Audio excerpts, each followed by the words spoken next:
दोस्तों, एपिसोड शुरू होने से पहले एक छोटी सी रिक्वेस्ट है। हम देखते हैं कि आप लोग हर एपिसोड को इतना प्यार देते हैं, पर अक्सर सब्सक्राइब करना भूल जाते हैं। आपका सिर्फ एक सब्सक्राइब हमें नया कंटेंट बनाने के लिए ढेर सारी मोटिवेशन देता है। तो प्लीज, अगर आपको हमारी मेहनत पसंद आ रही है, तो अभी सब्सक्राइब बटन दबाएं।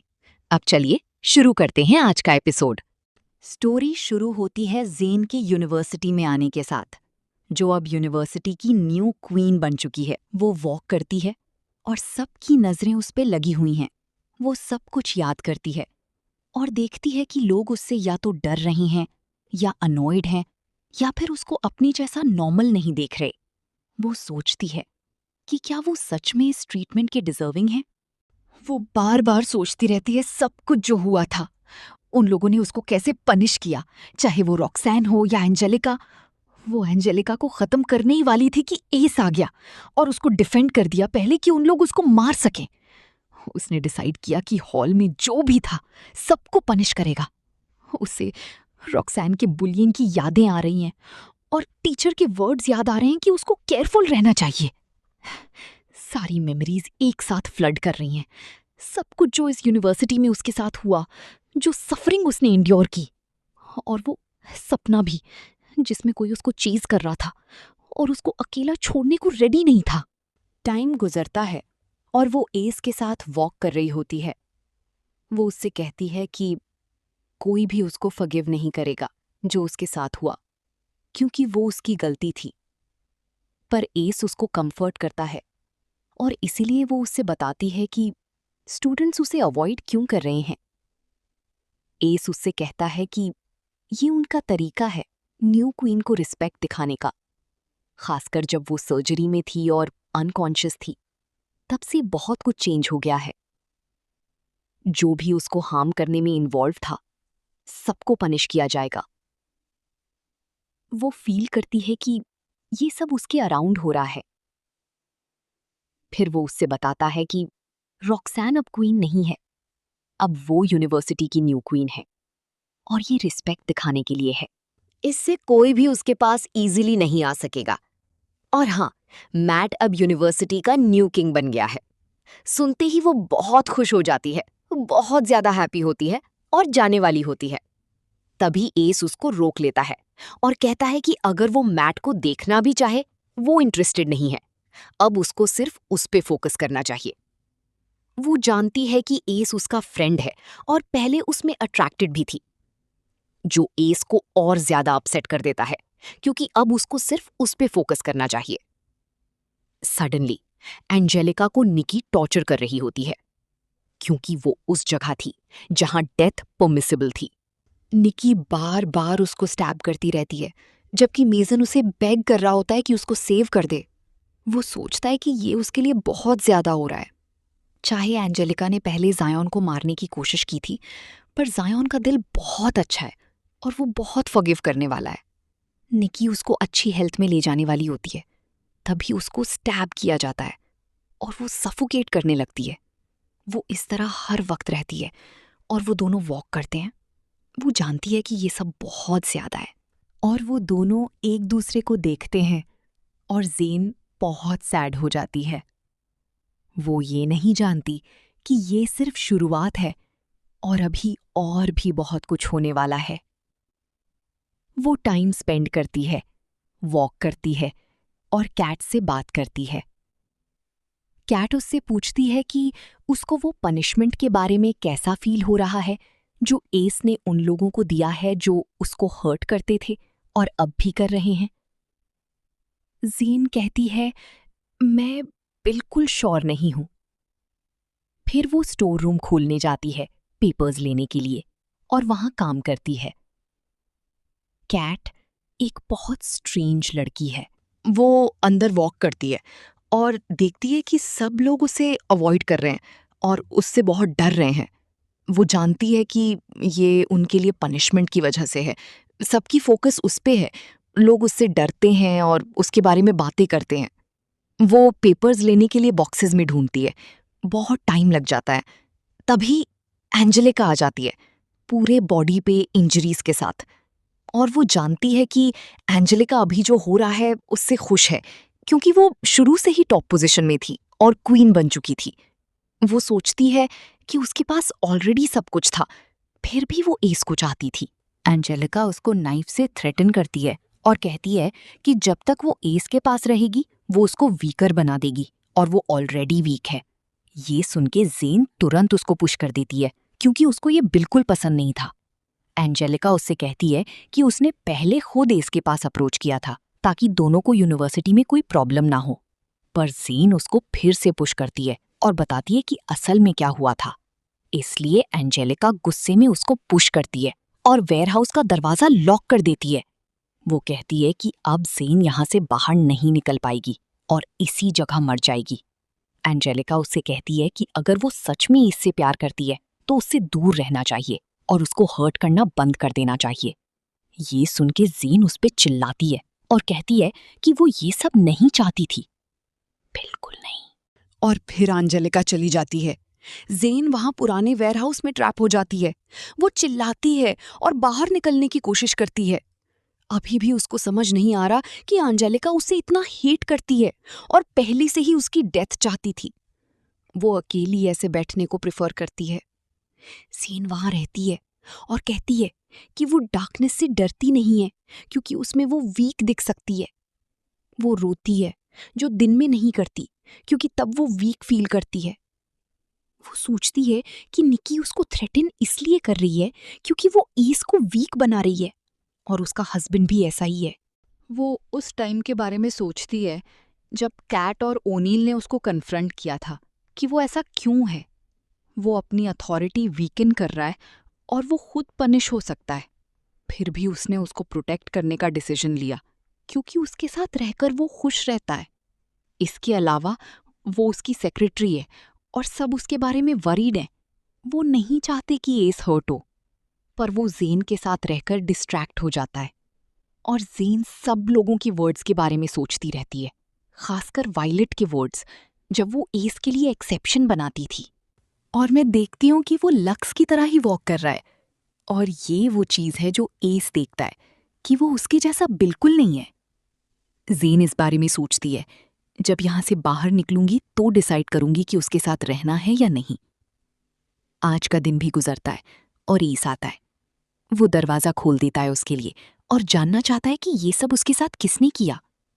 वो देखता है कि ज़ेन अभी भी शॉक में है, इसलिए डिसाइड करता है कि अभी उसको क्लिनिक ले जाए। सडनली मैट आ जाता है और उन दोनों को साथ देखता है। ज़ेन एस को छोड़कर तुरंत मैट की तरफ दौड़ती है और उसकी आर्म्स में जाके लिपट जाती है, सब कुछ एस के सामने। एस बहुत अपसेट हो जाता है क्योंकि ज़ेन उसकी हेल्प और उसके एम्ब्रीज को छोड़कर मैट के पास चली गई। मैट हाई को उसको क्लिनिक ले जाता है। दोनों साथ में वॉक करते हैं, मैट के अंदर बहुत सैडनेस के साथ, क्योंकि वो ज़ेन से बहुत अटैच्ड है। वो उन दोनों को साथ वॉक करते देखता है और नोटिस करता है कि दोनों एक दूसरे पे बहुत फोकस कर रहे हैं। ये देखकर ज़ेन को वो टाइम याद आ जाता है जब वो थकी हुई थी। तब एस उसके साथ था और उसको एहसास दिलाया था कि वो उसका शील्ड है और उसका नाइट है। इस बात से ज़ेन डिसाइड करती है कि वो मैट को छोड़ देगी। वो दौड़कर एस के पास जाती है और उसको टाइटली हग कर लेती है। उसे बता देती है कि अब वो वापस आ गई है, वो फिर से फाइट करने के लिए रेडी है। पर एस उसको रीअश्योर करता है कि ये सब वो खुद संभाल लेगा, ज़ेन को नहीं करना पड़ेगा। मैट दूर से उन दोनों को देखता रहता है, बहुत सैड होता है और वहां से चला जाता है। वो उन सब वर्ड्स को याद करता है जो एस ने उसे कहा था कि वो हमेशा ज़ेन के लिए वहां रहेगा और कुछ भी कर सकता है उसके लिए। मैट उन सारी मेमोरीज को याद करता है, उनका साथ, ज़ेन के बर्थडे का टाइम, और सोचता है कि वो सच में उससे बहुत प्यार करता है। उसका दिल टूट रहा है। वो अकेला चला जाता है। बहुत सैड है क्योंकि ज़ेन ने एस को चूज कर लिया और उसको अकेला छोड़ दिया। फिर दोनों एक प्योर पे जाते हैं, स्टूडेंट्स के सामने, एक दूसरे का हाथ पकड़े हुए, थोड़ी सी सैडनेस फील करते हुए। अब वो दोनों एक रिलेशनशिप में हैं। वो साथ में वॉक कर रहे होते हैं। ज़ेन अब खुश है और दोनों को किसी बात की कोई टेंशन नहीं है। टाइम गुजरता है और वो माया और वैन से मिलती है। दोनों उससे पूछते हैं कि एस के साथ उसका क्या चल रहा है। जैन इस बारे में बात करना प्रेफर नहीं करती। वो वहां से चली जाती है जब उसको एस वहां दिखता है। वो उसी के पास जाती है और दोनों डिसाइड करते हैं कि बाद में मिलेंगे। फिर जैन अपने फ्रेंड्स के साथ वॉक करती है और मैं देखती हूँ कि वो बहुत सैड है और वो लोग उसके बारे में बातें करते रहते हैं। फिर वो उससे मिलती है। बाकी उसके फ्रेंड्स उसके बारे में बातें कर रहे होते हैं। उसके और एस के रिलेशनशिप को लेके वो लोग उस पे हंसते हैं और उसको तुरंत वहां से चलने को कहते हैं। अब सीन रॉक्सैन पे जाता है। वो डिस्गाइज में वॉक कर रही होती है और बहुत स्कैर्ड है। जीन उसकी स्टोरी फॉलो कर रही होती है। वो अपने कैट से मिलती है और देखती है कि उसके पास एक बुक है। उस बुक में एस का दिया हुआ रोज देखती है और कैट से बात करने लगती है। तभी एस आ जाता है। वो उससे कहता है कि वो अब उससे दूर नहीं रह सकता। वो कहता है कि वो हर वक्त उसके बारे में सोचता रहता है। जब जेन थोड़ी देर अकेली रहना चाहती है और जाने की कोशिश करती है तो वो उसको जाने नहीं देता। तुरंत उसको हक कर लेता है और कहता है कि जब तक वो उसको हक करता है उसको बहुत कंफर्ट फील होता है। ये उसके लिए हक कैप्सूल जैसा है, जैसे थेरेपी। वो चाहता है कि जेन भी हर वक्त उसके बारे में सोचती रहे और कभी भी उसके पास आ सके। इसलिए जेन उससे कहती है कि वो ये थेरेपी फिर से चाहती है। हर बार जब वो उसके पास आता है वो खुश होकर उसके पास चली जाती है। उसके साथ बहुत कंफर्टेबल और हैप्पी फील करती है। एस उससे कहता है कि टीम रूम में चलो। वहीं ओनील आ जाता है। वो जानना चाहता है कि आज संडे को एस का क्या प्लान है। वो जेन से भी उन प्लान्स के बारे में पूछता है और कहते हैं कि संडे को वो जो मर्जी कर सकती है। ये सुन के एस को बिल्कुल बिलीव नहीं होता और वो चाहता है कि वो लोग उसको अकेला छोड़ दें। ये सुन के कैट उसको रोक लेती है क्योंकि उसको एक्सेल करना चाहिए। एस थैंक्स गॉड करता है कि वो अभी भी इस पोजीशन में है और अपने पावर्स एंजॉय कर रहा है। इसलिए ओनील उससे बात करता है कि वो लोगों को अपनी मर्जी से कैसे सेव करता है। ये जस्टिस नहीं है। जब वो जेन के लिए अफ्रेड होता है तो वो उस पर चिल्लाती है क्योंकि ये कोई गेम नहीं है। उसे अच्छे से समझना चाहिए। एस को सेव करने के लिए उसको कोई भी वीकनेस नहीं दिखानी चाहिए, किसी भी रिलेशनशिप में नहीं पड़ना चाहिए और एस से दूर रहना चाहिए। पर एस ये बात पहले से ही रिजेक्ट कर देता है। सडनली रॉक्सैन आ जाती है और उन सबको बताती है कि एस ने उसको सेव किया है। ये बिल्कुल फेयर नहीं है। वो सबको कन्फ्रंट करने लगती है, खासकर एस को। वो एस से पूछती है कि क्या वो जेन के साथ रिलेशनशिप में है और जब वो इनकार करता है तो रॉक्सैन कहती है कि अब ये कंफर्म हो गया। वो कहती है कि अब उसको समझ आ गया है कि जेन एक मॉन्स्टर है और वो गायब हो गई है। अब फॉर्मर प्रेसिडेंट भी एस के साथ ही सेम बोट में है और वो लोग सोच रहे होते हैं कि इस प्रॉब्लम को कैसे रिजॉल्व किया जाए। इसीलिए जेन रॉक्सैन के पास जाती है और उससे बेग करती है, भले ही एस मना कर रहा हो। रॉक्सैन उससे कहती है कि अब बहुत लेट हो चुका है और एस सब कुछ जो उसके पास है वो सब लूज कर देगा। ये कहकर वो चली जाती है। कैट और ओनील बहुत अपसेट हैं क्योंकि एस ही इस सब का रीजन है। उसने बहुत बड़ी मिस्टेक कर दी है। तो एस जेन को लेकर वहां से चला जाता है। जेन कुछ भी करने को रेडी है उसको सेव करने के लिए। ये सब उसको एहसास दिलाता है कि एस उसके लिए कुछ भी कर सकता है, पर वो उसके बिना जी नहीं सकता। बाहर से वो नॉर्मल जी रहा था, पर असल में वो जैसे मरा हुआ था, कुछ फील नहीं कर रहा था। जेन हाई उसको जिंदा लाई थी। उसके साथ रहकर उसने जीना सीखा था। वो जेन को लूज करने के लिए बिल्कुल रेडी नहीं है क्योंकि उसको उसकी जरूरत है। इसलिए जेन उससे कहती है कि उसको और ज्यादा चाहिए। वो नहीं चाहती कि वो उसकी वजह से जो कुछ भी उसने अचीव किया है वो सब खो दे। ये सुन के वो उससे बेग करती है कि उसको मत छोड़ दो और उसकी प्रेजेंस को उसका बर्थडे गिफ्ट समझ लो। उसने उसको जन्म दिया है क्योंकि वो सच में उससे बहुत प्यार करता है, खुद से भी ज्यादा और किसी और से भी ज्यादा। और वो भी उससे बेग करता है कि सब कुछ अचीव करने के बाद उसको मत छोड़ दो। वो जेन से गहराई से अफेक्टेड है। वो उसके पास जाता है जब वो रो रही होती है। जब वो दूर हटने की कोशिश करती है वो उसको कंफर्ट करता है। दोनों बहुत इमोशनली मूव्ड हो जाते हैं। वो उसके आंसू पोंछता है और उसको अपने पास खींच लेता है।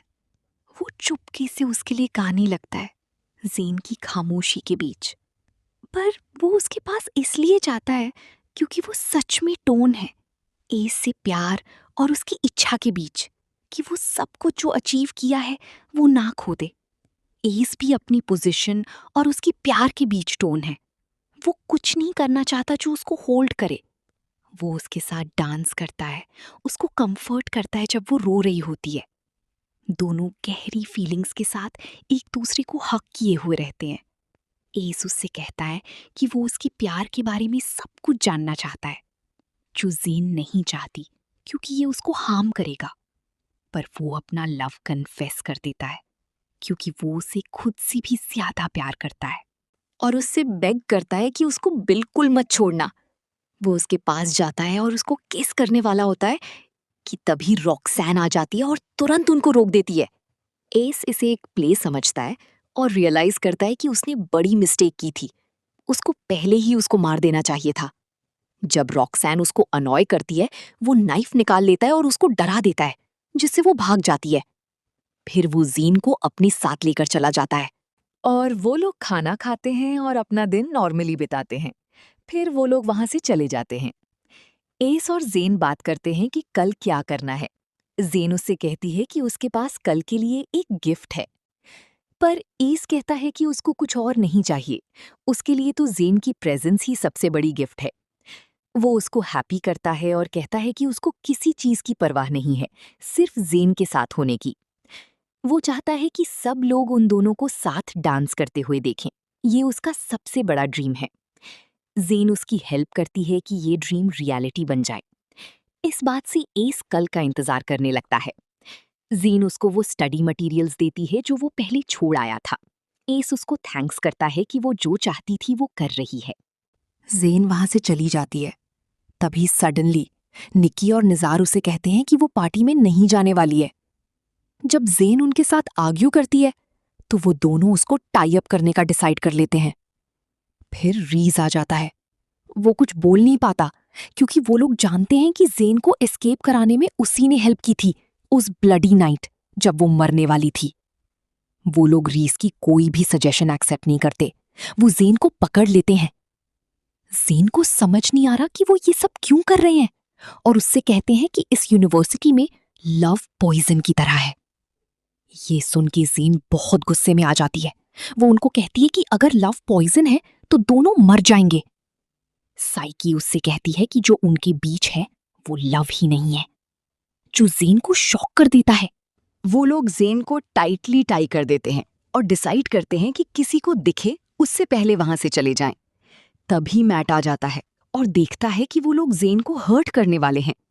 ज़ेन उससे बेग करती है कि उसकी हेल्प करे, पर वो लोग मैट को कहते हैं कि उनका और बड़ा प्लान है। मैट इंसिस्ट करता है कि वो ज़ेन को अबैंडन कर दें क्योंकि वो एस के बर्थडे पे नहीं आ पाएगी और ये देखकर एस का दिल टूट जाएगा। मैट सच में एक मॉन्स्ट्रस फ्रेंड निकलता है। वो ज़ेन को छोड़कर चला जाता है। ज़ेन को यकीन नहीं हो रहा कि मैट उसके साथ ऐसा कर सकता है। वो लोग ज़ेन को फेंट कर देते हैं, उसको लेकर चले जाते हैं। अब सीन डार्क फॉरेस्ट में जाता है जहां जेरॉन वॉक कर रहा होता है। क्लियरली वो कुछ ढूंढ रहा है। यहां तक पहुंचकर वो एक गेट के पास रुकता है। ये ऑब्वियसली हेल यूनिवर्सिटी का एंट्रेंस गेट है। वो जाता है, दरवाजा अनलॉक करता है और सीधा अंदर चला जाता है। टाइम गुजरता है और वो वापस बाहर आता है। हेल यूनिवर्सिटी के अंदर से बाहर निकल जाता है। ये क्लियर है कि जेरन कुछ जानता है और अपने फ्रेंड से वो बात छुपा रहा है। फिर सीन वायलेट के पास जाता है।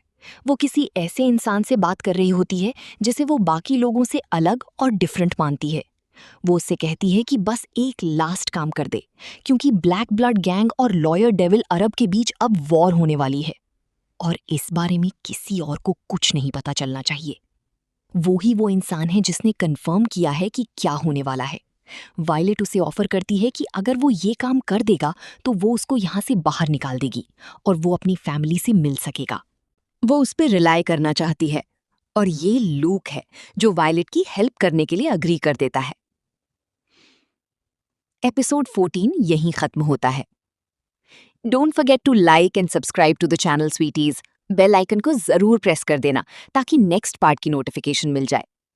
Follow us for more.